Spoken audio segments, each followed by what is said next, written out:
Spoštovani gospe, spoštovani gospodje, dobrodošli in lepo pozdravljeni v imenu Mariborske knjižnice.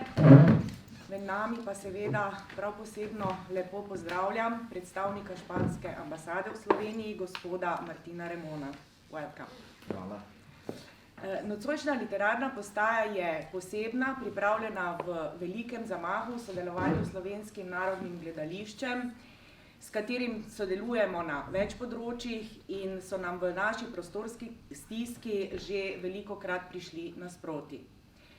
Seveda pa je Založba Goga tokrat zaslužna, da v Mariboru ekskluzivno gostimo eminentno literarno ime enega ključnih španskih pisateljev s vseevropskim renomejem, gospoda Jesúsa Carrasca. Mr. Carrasco, greetings and welcome in Maribor. Thank you very much.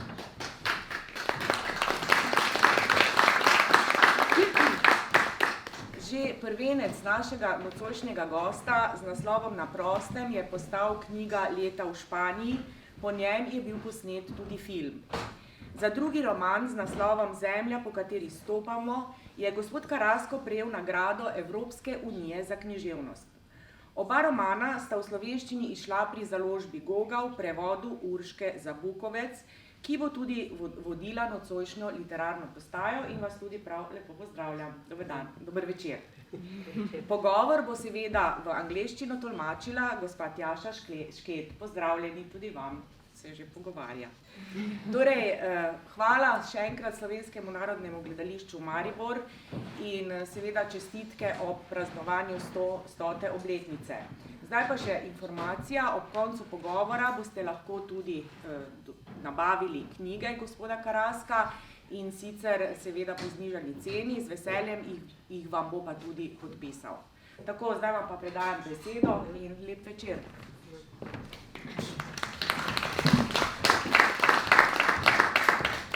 Torej, lepo pozdravljeni. Jaz bom za začetek povedala, bom na kratko predstavila pisatelja v slovenščini in njegova dva romana, potem pa bomo šli na pogovor. Torej, Jesús Carrasco se je rodil v Španiji, v Extremaduri, blizu portugalske meje, leta 1972. Ko je bil star leta, so se preselili v vas v mestece Torrijos, ki je v bližini Toleda, kjer je preživel, mislim, da prvih 20 let svojega življenja v naravi, kar se vidi tudi v njegovih delih. Potem pa je živel v Sevilji. V tem času, leta 2013, je tudi izdal svojo prvo knjigo, Prvenec in temperije na prostem, ki je še preden je bil v Španiji res objavljen, so v Frankfurtu že prodali pravice za, mislim, za nekih 10-13 prevodov v tuje jezike. Kot smo slišali že v uvodu, je knjiga dobila veliko španskih nagrad, tudi mednarodnih nagrad, mislim, da na Nizozemskem in v Angliji.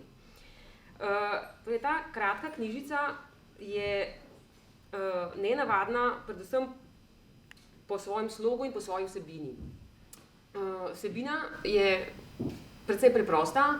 Deček, ki ne vemo, v knjigi ni ne imen, ne za kraje, ne za junake. Pač nek majhen otrok, fantek, pobegne iz svoje vasi in se prebija po španskem podeželju, zasledujejo ga oblasti iz te vasi, vaške oblasti, sodni sluga, učitelj in vsi njegovi služabniki, in na tem begu sreča starega pastirja. Pastirja, ki ima nekega osla in par koz.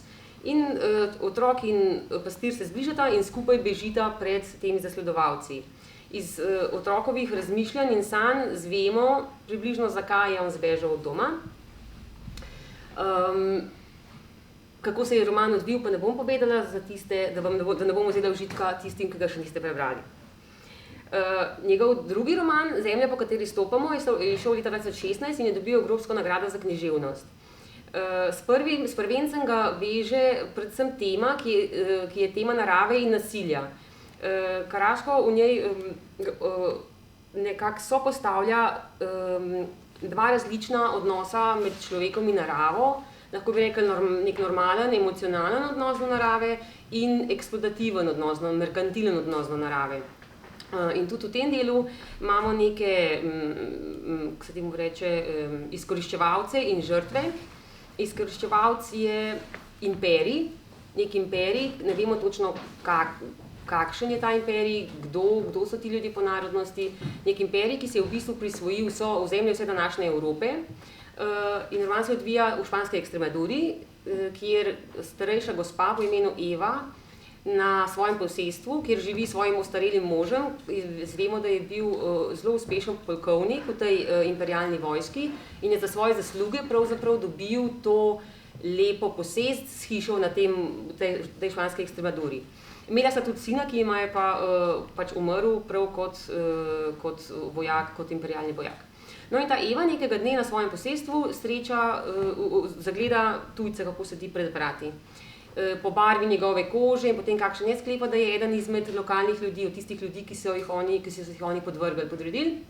Zagrozi mu s puško, da naj pač odide iz njenega posestva, ampak tam molčeči človek se ne premakne, ne upošteva je, vsak dan ga videva, kako ali leži na vrtu, ali sedi pod drevesom, sred vrta, pred hišo ob ograji in začnejo zanimati, začne ga spraševati, oni ne odgovarja ali pa je odgovarja v nekem polomljenem jeziku, pol njenem, pol svojem.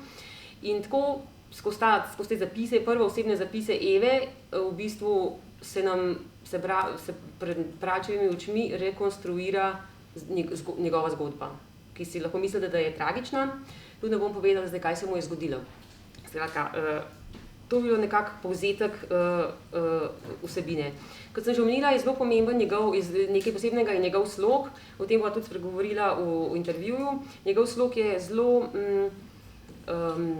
fizičen, zelo skop, skoraj brez pridevnikov in skoraj brez dialogov, ampak kljub temu mu na ta način uspe ustvariti neko zelo močno emocionalno atmosfero, kar se mi zdi prav neka posebnost današnje, posebnost Carrascove proze v pač današnjem literarnem svetu. Zdaj, preden začneva z vprašanji, bi pa prebrala en odlomek iz prve knjige Na prostem. Potem ga bo pa še avtor prebral v španščini malo za okus. To je odlomek bolj začetka knjige, ko je fantek že zbežal od doma in je že srečal tega pastirja. Pastir je postavil vedro v kolu, ki ga je uporabljal kot vrata. Dno posode je bilo enako široko kot njen vrh.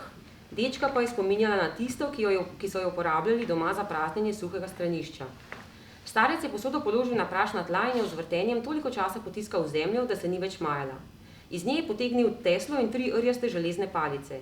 Z glave tesla je odstranil ostanke blata in začel v tla čisto ob rob vedra zabijati železne puščice. Ko je končal, se je še enkrat prepričal, da je posoda, kot stavljeni dragulj, ne premika. Postavil je pručko nasproti golide in sedel na njo. Deček je negibno opazoval to dogajanje, kot da bi se mu prikazala devica Marija. Usta je imel rahlo odprta, veke napol spuščene, le njegova glava se je izibala v ritmu starčevih gibov. Starec je svojega sedala dvignil eno palico ograje, tako da je nastal ozek izhod. Notri je sunil roko in zgrabil eno od koz za nogo. Izvlekel jo je in jo namestil tako, da je imela zadnjico na drugi strani vedra. Privebil je za vimena, jih potisnil posodo in začel molsti. Med stiskanjem se je razgledoval po nebu, kot da bi iskal znamenja, ki napovedujejo dež. Deček je na razdalji kot nekakšen pantograf povečal starčeve gibe in prav tako s pogledom na široko oplazil nebo. Obok nad njunima glavama se je jasnil in ugašal zadnje zvezde. Sonce je skrito za vzhodnimi griči, bo moralo kmalu vziti, o oblakih niti sledu. Otrok je spet pogledal starca. Ta je glavo tako rekoč zaril v zadnjico živali in agresivno vlekel za vimena. Dečku se je zdelo, da je starec živčen. Nemirna koza je brcala v pločevino in skušala pobegniti, a je pastir to onemogočil tako, da ji je nogi privezal k 2 železnima palicama. Ko je končal z molžo, je koza osvobodil in ta je pobegnila proti topolom, kjer se je pomirila z grizljanjem vršičkom najnižjih vej. Vse koze so druga za drugo stale nad golido. Deček je gledal, kako se vedro polni in se spraševal, kaj bo pastir s tolikšno količino mleka sredi te puščave. Ko je končal z opravilom, je starec vstal in vedro odnesel v kangli za mleko. Tekočino je zlil vanjo in jo pokril. Tedaj se je obrnil in nagovoril dečka. Vseeno mi je, ali si pobegnil ali pa si se izgubil. Dečka je komentar zasačil nepripravljenega in se je potuhnil. Starec je naredil dolg premor. Nekaj moških bo vsak hip prišlo po mleko. ¿Vas a leer ahora? If you want. Sí. Sure. Well, first of all, thank you very much to all of you for coming today and sharing with us this moment. Thank you. Thank you as well to my publisher, Goga, for inviting me to this country to spend 3 weeks, I hope, writing and completing my 3rd novel. And of course, thank you to the National Theatre for hosting us today. It's a pleasure to be here. Thank you. And last and not least, thank you to the Spanish Embassy for the support they have represented today here. Thank you for coming from Ljubljana. It's a pleasure to feel supported by the authorities of my country, so thank you for coming. And now, I'm not going to take a phone call or something. I'm going to read an excerpt of my book, the same excerpt that you have read from my phone. I'm sorry, but I used to travel to present my books and I always forget my books in Spain. So sorry about that. In fact, I have just got a friend in Spain to send me some pictures of the 2nd chapter, and the pictures are not, they don't deserve a prize for photograph exactly. So I try to do my best. Let's go. Thank you. El pastor colocó el cubo junto a la esquina del cercado que había servido como puerta. El recipiente tenía la base tan ancha como la boca, y el chico le recordó al que usaban en su casa para vaciar la letrina. El viejo asentó el recipiente sobre el suelo polvoriento y lo estuvo girando por la boca hasta que comprobó que no bailaba. Del interior del cacharro sacó una azuela y 3 varillas oxidadas. Limpió el cotillo de restos de barro y empezó a clavar en el piso, ceñidos al borde exterior del cubo, los rejones metálicos. Cuando terminó, comprobó que el recipiente, como una piedra engarzada, no se movía de su sitio. Puso la banqueta frente al ordeñadero y se sentó en ella. El niño, quieto en su sitio, había observado el trasiego como si asistiera al descenso de una virgen, la boca entreabierta, los ojos caídos y tan solo la cabeza moviéndose al compás de las maniobras del pastor.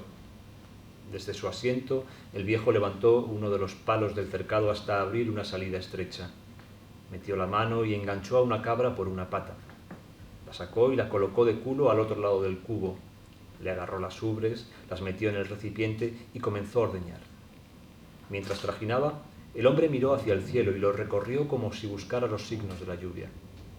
El chico, como un pantógrafo, amplió en la distancia los movimientos del viejo y también recorrió el cielo con la mirada.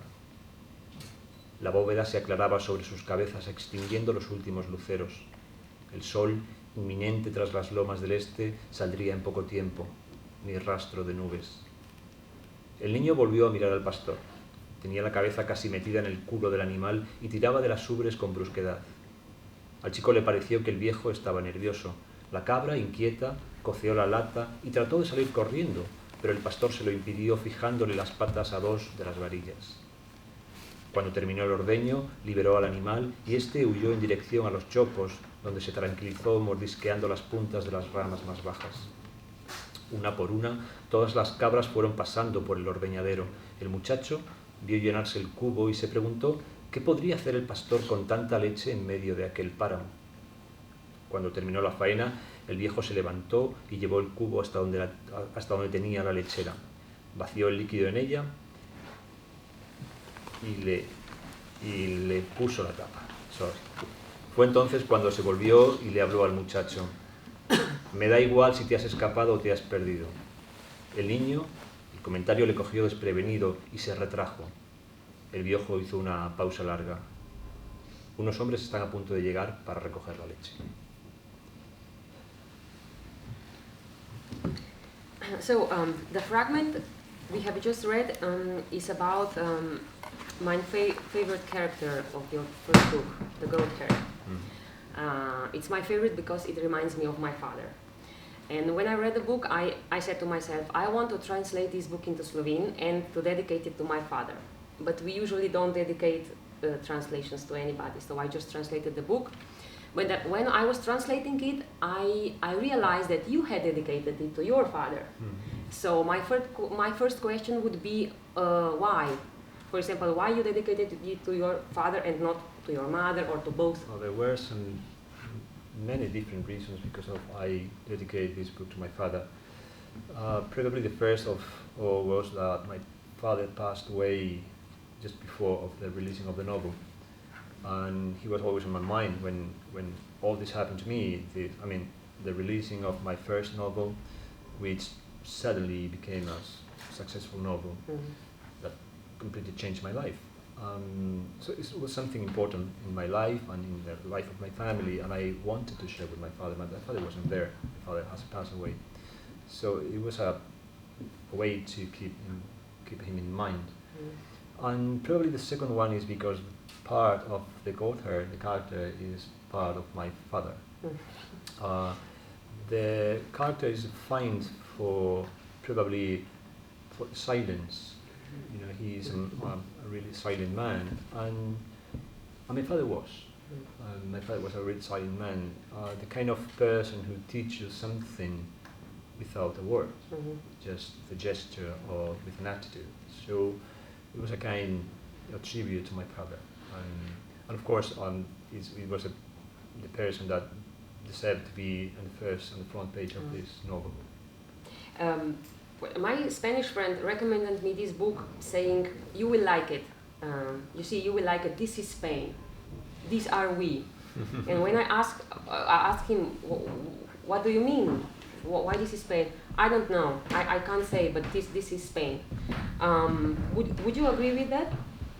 Well, I'm partly agree with that. Of course, it's a Spanish book because it's the landscape and the characters probably, or you can come to the conclusion that are really rooted in the Spanish culture, come from the Spanish culture and the Spanish landscape, and this is something that you can distinguish clearly in the book. But fortunately, the conflict that is reflected or is depicted in the novel is not. It doesn't reflect how the Spanish rural society usually works. We have what we call in Spanish the black legend. You know, and you can extend that legend to the Spanish rural environment, and we have been, or the art and the cinema and books sometimes have depicted or show that part of Spain as a cruel, black, obscure, always tragic, and I don't agree with that. But the point is this conflict and these stories set in that part of Spain, but I think it doesn't reflect that part of Spain, because it's much more than that. But of course I recognize the book as a real Spanish book. But what is strange is that the book has become a really well-known book, or really, sold lots of books, for instance, in Netherlands. I don't know why. The landscape is so different, the people apparently so different, but the book became a bestseller there, and I don't know exactly why. Probably because the conflict is a universal conflict. Everyone wants to protect a boy or a kid who is suffering. But that's the reason. And the characters and places have no names. Is this on purpose? It's quite unusual that characters and places have no names. But it makes a book more universal, in a sense. No, it wasn't my intention to. It wasn't an aesthetic or literary intention to put names on the characters or the places. The point is that I'm lazy with that, with putting names on the character, and because I always think that if you put a name on a character, you're defining the character. I have the sensation that if you want to be a brave spy, your surname have to be Bond, James Bond. If your surname is Martinez or certain kind of things, you can do that. So I'm kidding you, but partly I think that when you put a name on a character, you are defining the character and you're imitating in some ways the character. So while I was writing, in the process of writing this book, I was delaying the moment to put in names to the characters and say, okay, I'll do it at the end when I get the whole picture of the character. But when I finished the novel, I realized that they had names. But I read the novel in a novel with from another perspective or of point of view. You say, okay, the novel works without names. In fact, I think it's a good point for the novel. It gives to the text some mystery, atmosphere, and probably uncomfortable sensation when you read it, because you have no handles, you have no names, you have no spaces, and I realized that it was what was happening in the novel is an uncomfortable experience for two people, and in some ways that trick translate these uncomfortable and unpleasant sensation of the journey into the reading experience. Can you tell us the inspiration behind the novel? Because I think it wasn't your first novel, first to be published, but it wasn't the first. Well, first we should define inspiration. I don't know what exactly means that. But apart from that, it's another conversation thing. Where the novel comes from is a personal experience. It's not exactly this experience. I remember many years ago, maybe 10, 12 years ago, to be in a family event. I don't remember exactly what, and see a couple of siblings. One of them were treated in a different way, really bad, if you compare with his brother. And I was thinking, what should think this guy, this kid, see how, since his parents treating in a different way. So the novel started in that point. I started to write a story about a couple of siblings with this different in the treatment from the parents, which is something important depending on the age, crucial, I could say. While I was writing the novel were drawing and developing, I found finally a lonely boy who was hiding in a hole in the ground, escaping from that conflict at home. And what happened next is that I walked alongside that boy, and I walked alongside or throughout the landscape of my childhood. So, and he came across with the goatherd and the bailiff and the other characters in the book. That was the beginning of the story. Then the story grew up by itself in some ways. So let's talk about your spare style. You write short novels. You use short phrases, short sentences. You usually don't use adjectives. Your style is really physical, realistic.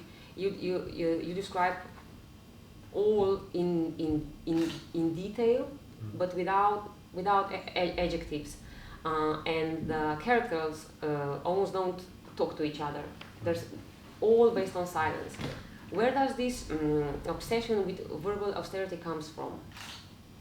From your life, from your character, or from literary tradition? Well, it's a very good question. I think first of all it comes from my experience as a reader. I don't like when I read to feel that the author is trying to waste my time. These thick novels in where this is containing one idea, this size. There are many novels to read, and I want to go straight to the sense of the novel or the piece of art I want, or I'm reading or I'm working on it. So first, I remember one of my biggest influence was the North American short story writer Raymond Carver, who is bleak and style as well. And I remember that readings when I was 19, 18 years old, when I was trying to become, not a writer, but was my first attempt on literature writing. So it influenced me a lot, that first readings. But then I think that another source for this bleakness is my work as a copywriter in advertising. When you write, or when you work in advertising, you have to be concise. You have to be, to put a lot of meaning in just a few words. So I developed that work for, 15 years. And every morning I sit on my desk and try to put a lot of meaning in a very short sentences. I think that part of that experience was transferred into my writing in literature. But I would say that the first reason is the main reason for that bleakness and that spare style as you have defined it. And there is probably another reason is something challenging. Try to develop a whole story with the minimum elements. Something challenging for a writer. It's me, not for others, probably others know, but for me it's a challenge.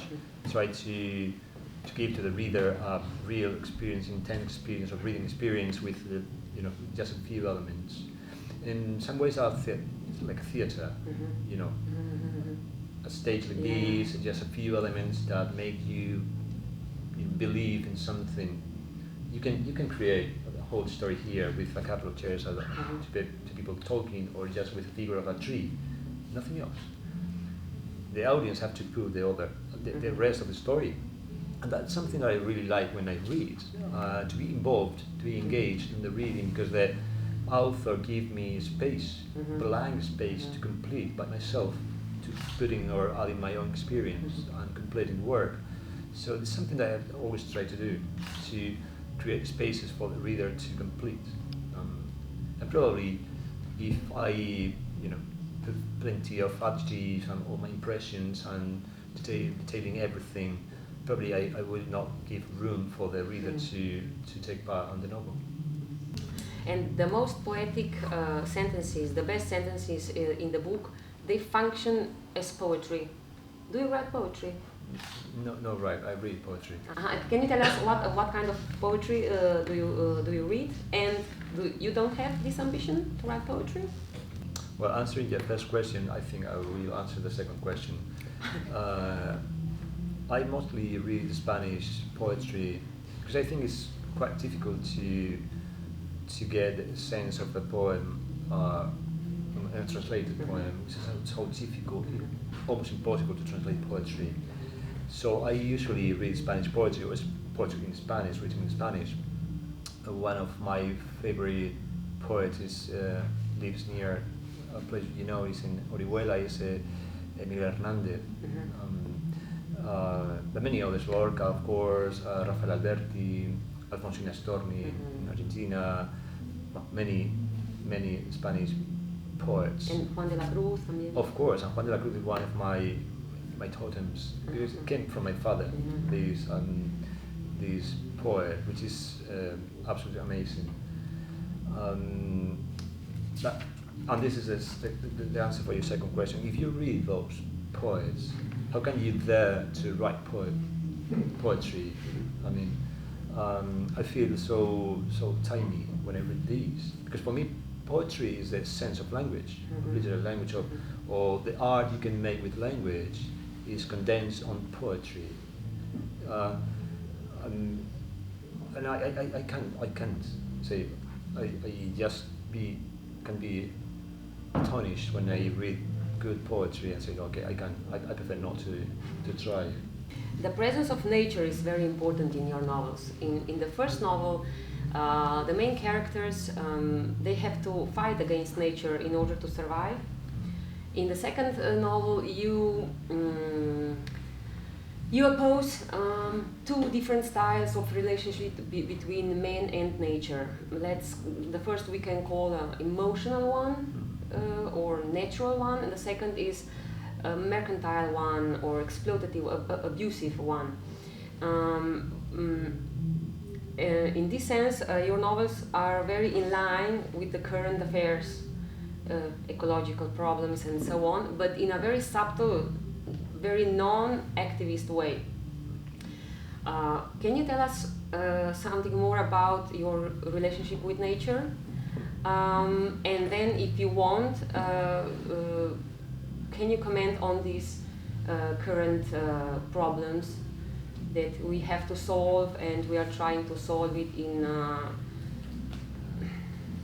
a strange way, or maybe not? Well, I think I focus not exactly on nature, but in landscape or in countryside, which is this part of nature that has been transformed by the human being. I grew up in a village, in a small village, and my playground was that landscape and that fields. So it's something that comes from my childhood, of course. There's many important things in the life of a person. I remember myself playing in that landscape, that bleak, dry landscape, almost desertic landscape in the central region of Spain with a lack of water in summers, and all that is on my novels as a primordial experience. But I remember myself as well, around maybe 15, 16 years old, when we listened for the first time about the ozone layer. I don't know how to say in English. The first global problem we have with the environment. Ozone, yeah. And I remember myself taking conscious of that problem and doing my, recycling in a moment in which Spain never recycled. It was a kind of secret behavior with a friend in my village. I've never been an activist apart from being a partner of or associate of Greenpeace from 30 years ago. But going to the second part of your question, is probably the thing apart from my family that concerned me the most, the way we transform into nature. And this is a man who is saying this to you that took 3 planes to come to here. Yeah. So I feel bad. I really feel bad because I don't know how to combine my life to be able to be here with the obvious damage we are provoking in nature. And when I see Greta Thunberg, for instance, I see her face the urgency of this problem. We don't feel it as a dramatic at the moment. Apart from I've been taking a coffee this afternoon in Novo Mesto under the sun, 20-something degrees. Apart from I'm living in the south of Spain, in Sevilla, you probably know, which is a real oven.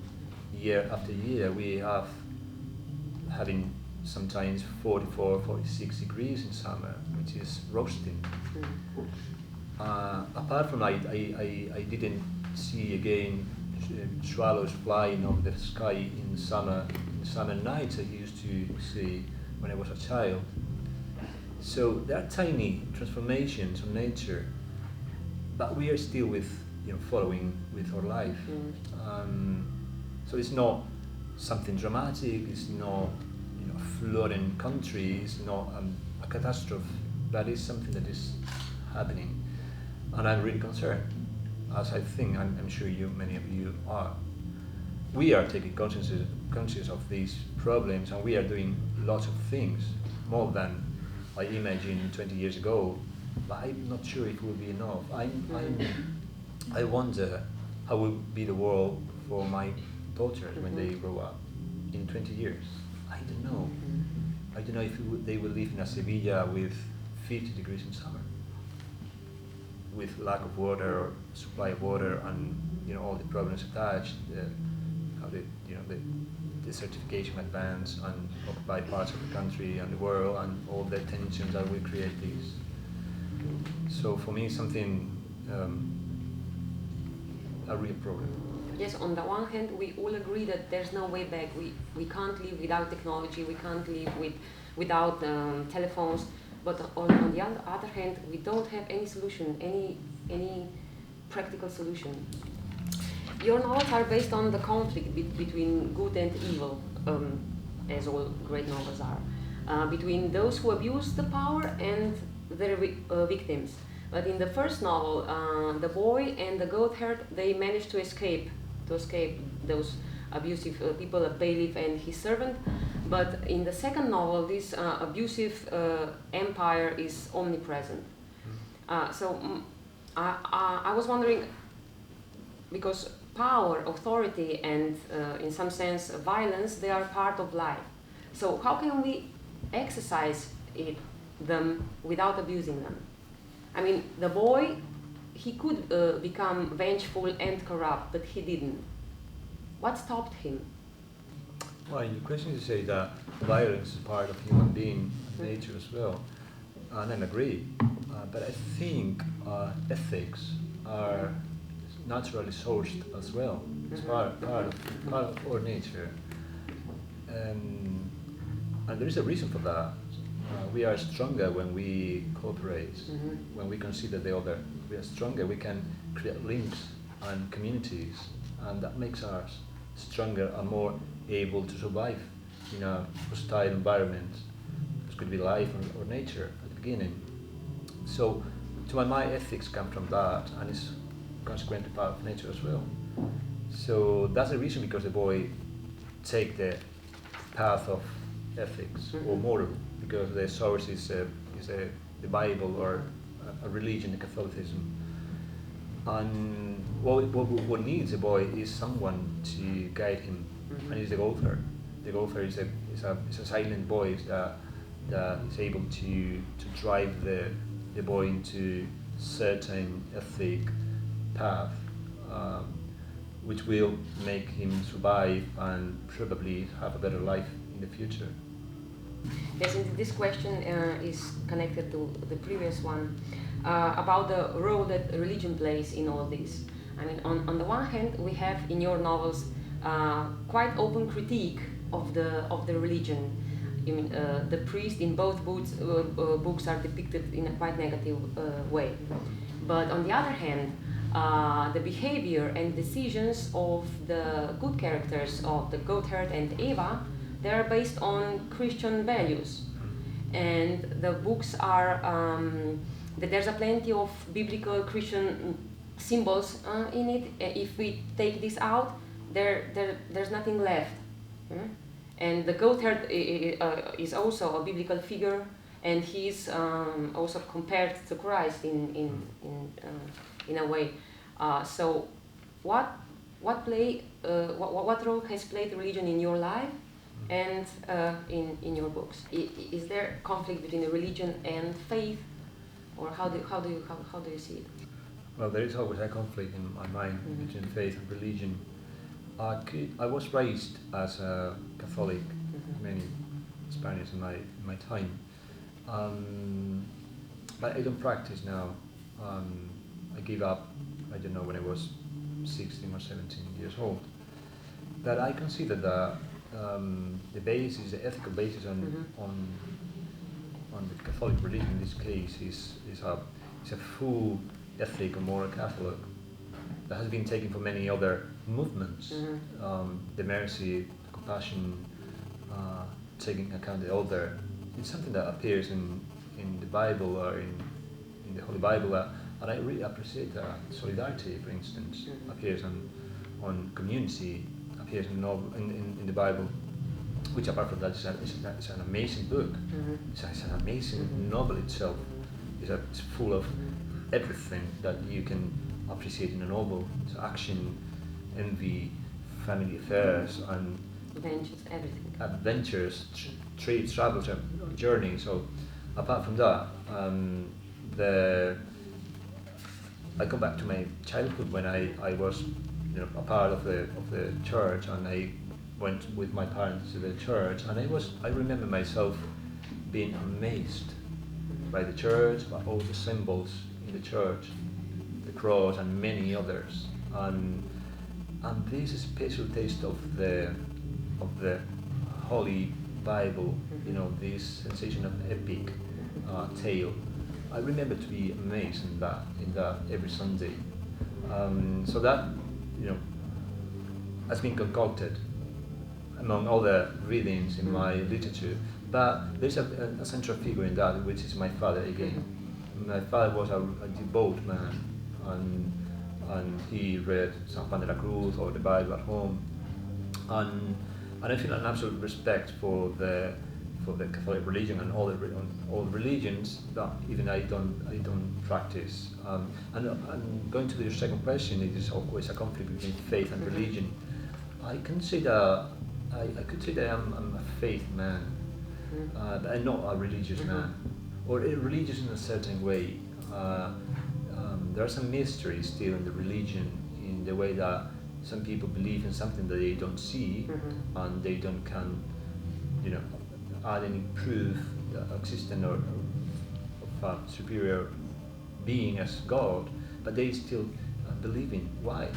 And it's something that I really admire, because in life you need faith to go on. You need to believe in something will be better for you and your family at the end of this problem you are going through. You need faith to think or to believe that the world, the environment will be better in the future. Because it's a way to fix an aim. I will go where my faith says, and I will improve, and I will overcome this problem, and I will solve it.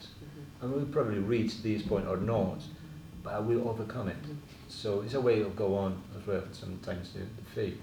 And I'm really curious about that, and I admire people who have faith and who goes in the life with that compass in some ways. You already answered the next questions.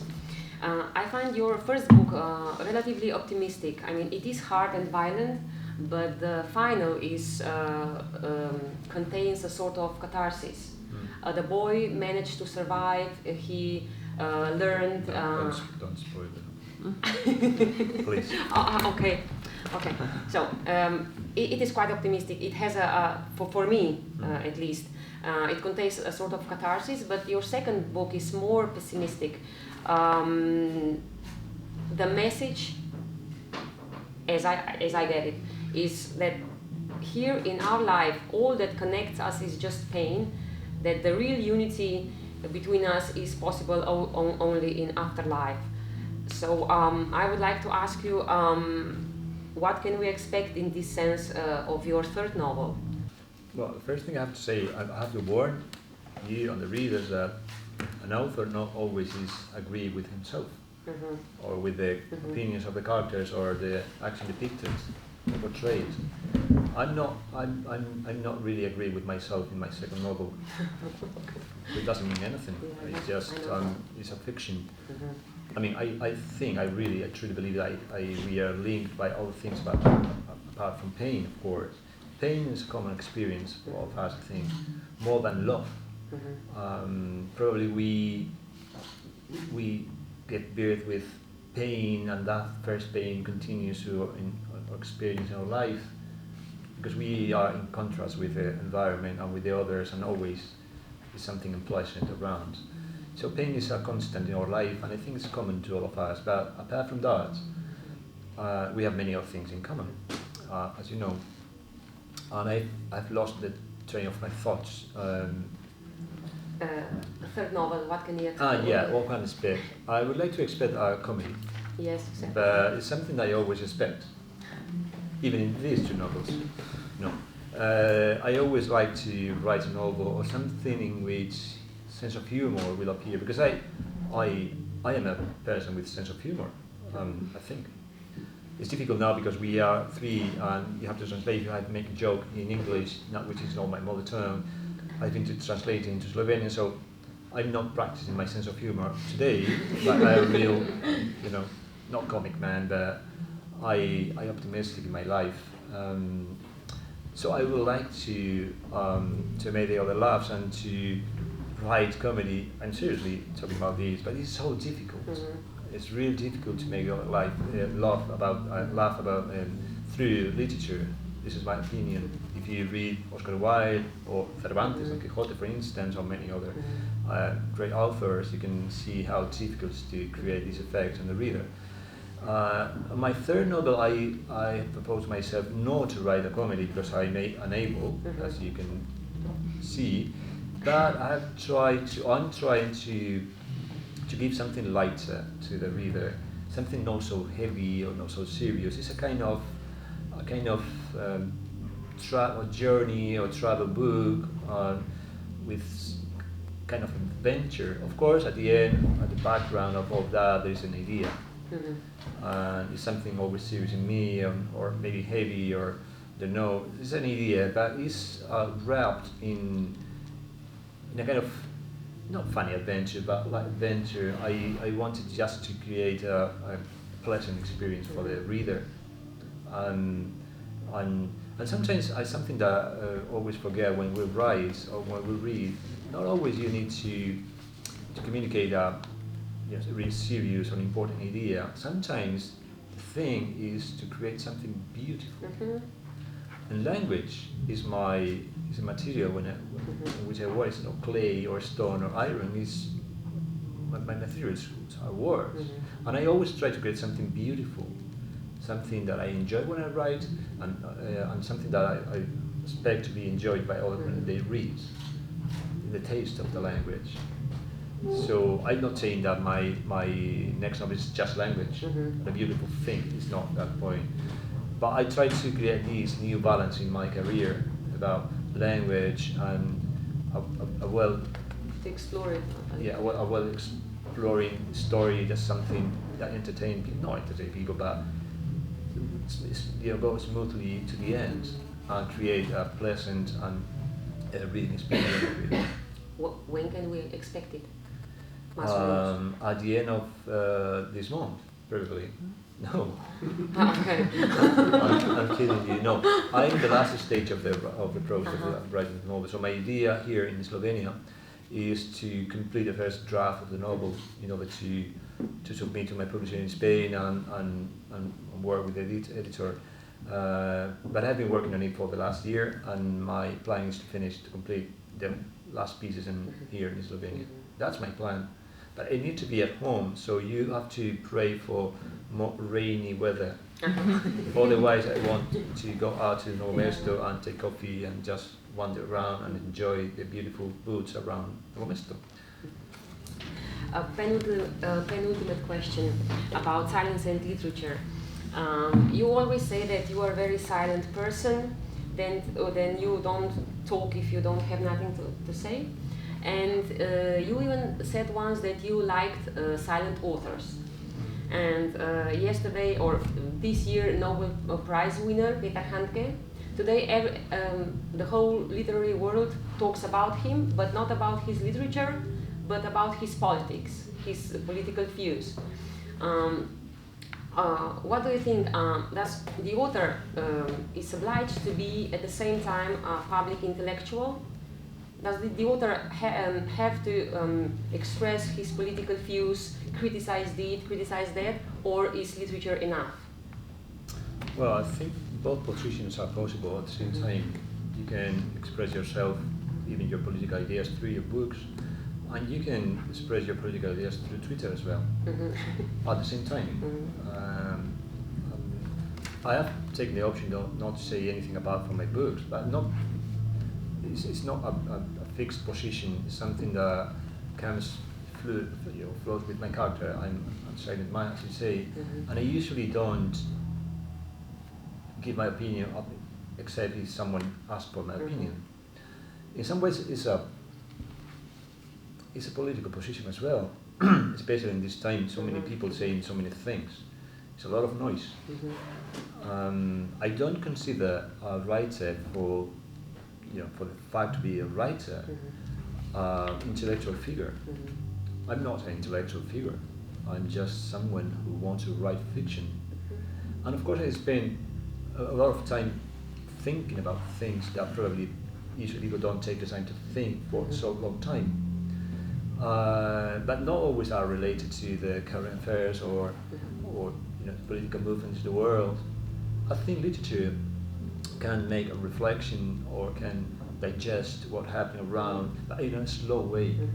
And that's a function of, I don't know the function of the writer about the literature, I think, one of them. So I prefer to express myself and my opinions through my writing, but I respect actually to the authors who were able to express themselves through Twitter or any of the means. So both things I think are possible. But if you want to know my opinion, just ask me, and I'll say. Because people usually can't separate between the author and his novels and his political views. They say, politically I don't like him, so I won't read his literature. This is a very common position. Yeah, but I think we should distinguish, because this is fiction. And part of the game, from my side, from the writer's side, is to play with the elements and to offer to others, or to take positions and to place myself in positions that are not my natural positions. It is a part of the game.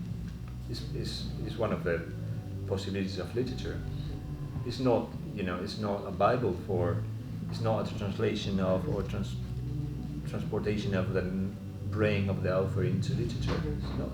It's not my position in literature. Of course, many of the experiences or or the shapes of the characters apart from myself or my life and my experience. But not all of them. Some, I could say half part is my life and the other half part is the life that I see around me.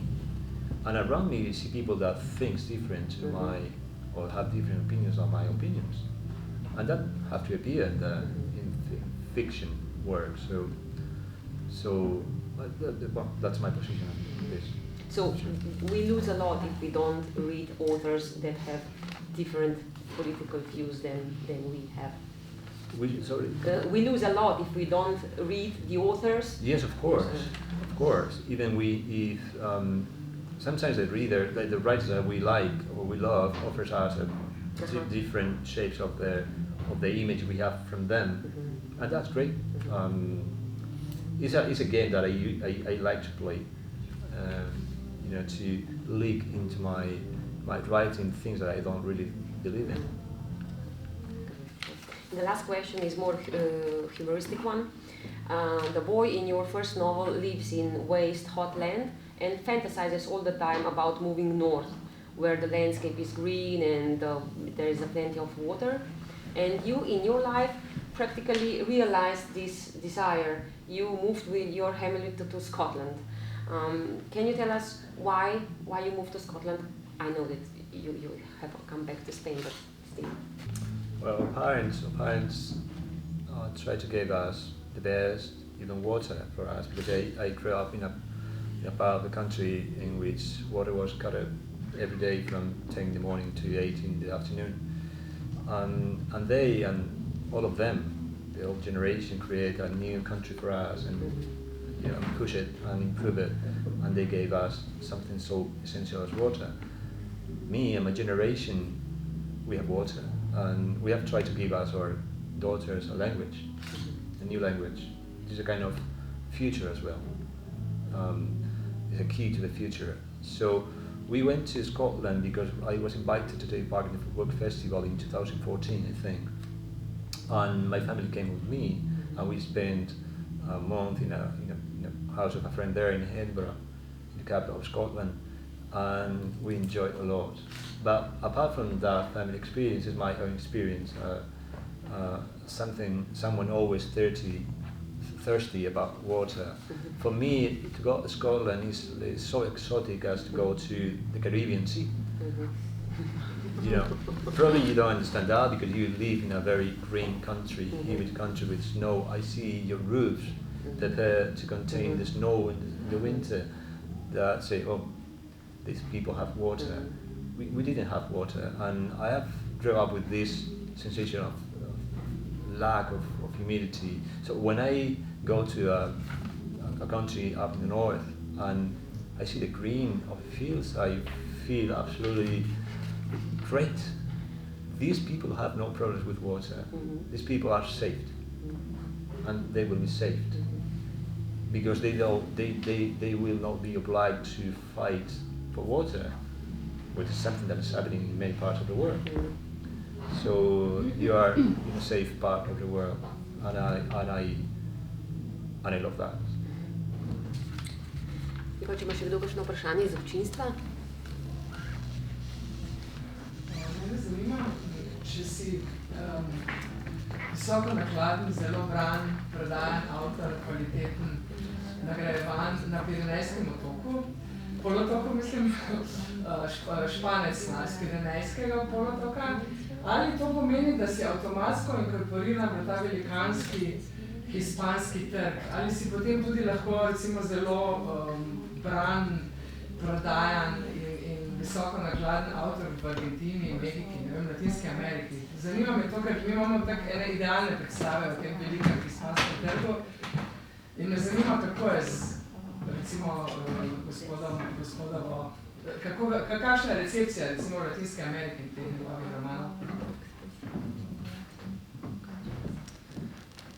Well, this is a question that I've never answered before, so thank you. Great question. I have to say the first thing is that idealistic idea of the Hispanic world as a unity, it doesn't exist in the industry of literature. Of course it exists we are part of a community, language. We share of language, and we have many cultural links. And we feel that South America and those countries are in some ways brothers, or a kind of brotherhood with some tension sometimes, but there's a brotherhood on the background or on the basis. But in terms of literature industry, it doesn't work as a global movement. Why? Simple, because Argentina, Mexico, Colombia, Spain, Cuba, all of those countries have their own tradition, and they're really a strong tradition. We're talking about Gabriel García Márquez, Juan Rulfo, Borges, Juan Gabriel Vázquez, Gabriel Mistral. So we are talking about great figures in great traditions, strong enough to feed themselves. So sometimes it's really difficult to get those markets. My first book sold in Spain, I don't know, maybe 50,000 books or 60,000 books. In Argentina, maybe 500. Something like that. Why is that? Because they have so great authors. It's something similar to what happened in the Anglo-Saxon world in English. It's really extremely difficult to be translated into English. Why? Because they have such a great tradition, and they don't need to look abroad. What they want, they have, because they have great authors and a great industry as well. It is two parts of the same phenomenon: great tradition and a great industry. So they publish high quality titles every year, a lot. So in Spanish literature world works in that way. It's difficult for us, and it has been difficult for them as well to reach the Spanish market. Apart from the boom, the South American boom, García Márquez, Vargas Llosa, Carlos Fuente, all of that in the late 60s, 70s. Apart from that, they come to the Spanish market with just like drops of, not like a flow of water. They come one by one, because we have a lot and strong tradition as well, and we have a limited number of bookstores, both sides of the ocean. So probably your romantic idea is just a romantic idea. It doesn't work in the real world. I would like to, but it doesn't work. Maybe you can tell us about the film based on your first novel. Yes. Na podlagi prve knjige Na prostem mislim, da je že posnet, ali pa snemanje filma je v zadnjih fazah. Yeah, my first novel has been adapted into a movie recently. Well, not recently, because they have been running the project for 6 years from the beginning of the. It has been extremely difficult to find the found money and to build the whole project, because cinema is so difficult. Many people involved, a lot of money you need, and all of that. So at the end, they could get the movie. And I had the opportunity to watch for the first time a couple of days ago in Madrid. It was an extreme experience, because I was waiting for that for the last 6 years. Having meetings with the producer and talking to different directors that have passed through the project at this time. But so I was really expecting to see how they have transformed this or adapt this text. At the end, at the end of the session of the screening, I said, "Well, this is a quite good film." And I came to that conclusion not just by myself, because my friends were there and watching the movie with new eyes. I had a new eyes. I had my own prejudices and my own idea of the story, because I was so involved in that story. So I need to watch it again to have my own opinion about that. But the first impression is that the movie keeps the essential parts of the novel. I mean, the relationship between the author and the boy, the landscape, of course, the bleakness of the landscape. And it takes place in Spain? It takes place in Spain. If you watch a trailer, which is on YouTube, you can say this is, I don't know, a couple of minutes of footage. You can say, well, this is a Western. Oh, yeah. This is an American Western with hats and pistols and horses and, this wide landscape. but it's not. I think it's the trailer is not as good as the movie. In the movie, you can see how this relationship develops and unfold, alongside the story. So I'm quite satisfied about that, and we hope to win a couple of Oscars, of course, or 3 of them. Why 2? Can I make a few comments and a question to the author? From what I've heard, it touches very heavily on an issue that's very topical in modern Spain, which is a large country where a very large part of the interior of Spain is empty and getting emptier. We have the dryness problem, the bleak,